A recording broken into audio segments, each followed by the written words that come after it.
रियासत में पेश आए एक अजीबो-गरीब और अपनी नौइयत के मुनफरिद वाक़े में बरसर-ए-इक़्तिदार जमात BRS के रुकन असम्बली की दुख्तर ने अपने वालिद की जानिब से गैर कानूनी तौर पर उनके नाम रजिस्टर्ड सरकारी अराजी को मुताल्लिक़ा बल्दिया को वापस कर दिया।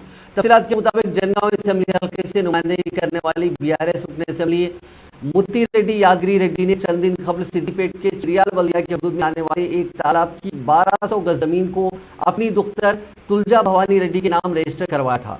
ताहम आज तुलजा भवानी ने उस अराजी को लगाई गई हिसारबंदी को तोड़कर ऐलान कर दिया कि उनके वालिद ने इस अराजी को गैर कानूनी तौर पर उनके नाम रजिस्टर किया था, जिसे वो चिरियाल बल्दिया को वापस कर रही हैं। उन्होंने ये भी वाज़ेह किया कि मुस्तक़बिल में इस ज़मीन पर किसी किस्म का तनाज़ा बाकी न रखने के लिए वो अदालत के ज़रिए इसके दस्तावेज़ात बल्दिया को पेश करेंगी।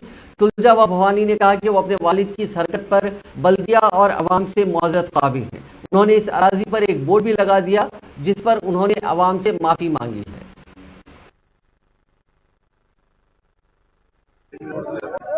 ఇక్కడ తప్పు జరిగిందండి. మట్టటి భూమిని నా పేరు మీద రిజిస్ట్రేషన్ చేయడం జరిగింది. తప్పు జరిగింది, నేను కరెక్ట్ చేసుకుంటున్నాను. ఆ భూమిని మళ్ళీ నేను తిరిగి ఊరికే రాసిస్తాను, చేరియాల మున్సిపాలిటీకి రాసిస్తున్నాను. నేను ఇది డాక్యుమెంట్ కూడా రెడీ ఉందండి, కానీ నేను కోర్టు ద్వారా ఇస్తాను. మళ్ళీ దీని మీద లిటిగేషన్ అవ్వకుండా కోర్టుకి వెళ్ళి కోర్టు ద్వారా దీన్ని రెడీ చేసి నేను కలెక్టర్ గారి చేతిలో పెడతాను త్వరలో వచ్చి. నాన్న చేయకూడదు పని చేశారు. 2 సార్లు ఎమ్మెల్యే 70 ఏళ్ళకి వచ్చి చేయాల్సిన పని కాదు ఇది. ఆయనకి చెప్పుకుంటారని 2 సార్లు ఎమ్మెల్యే అవ్వకముందరే సంపాదించుకున్నాడు. 1000 కోట్లు ఆస్తుంది, దానికి నెలకు 1.5 రెంట్ వస్తుంది. అటువంటి మనిషి ఇటువంటి భూమి తీసుకోకూడదండి. తప్పు జరిగింది, క్షమించండి. నేను తిరిగి